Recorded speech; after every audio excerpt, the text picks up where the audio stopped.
第一次见面看你不太顺眼，谁知道后来关系那么密切，我们一个像夏天，一个像秋天，却总能把冬天变成了春天。你托我离开一场爱的风雪，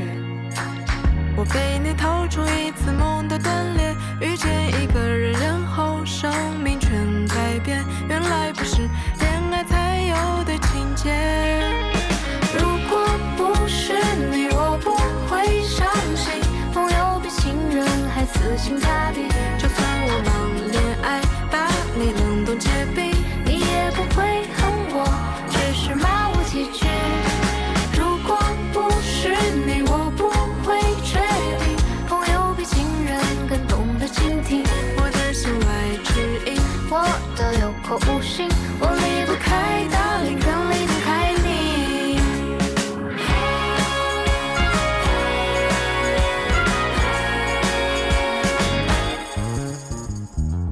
你托我离开一场爱的风雪，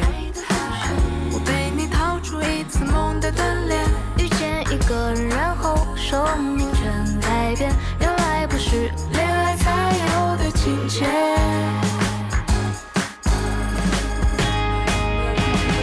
如果不是你，我不会相信朋友比情人还死心塌地。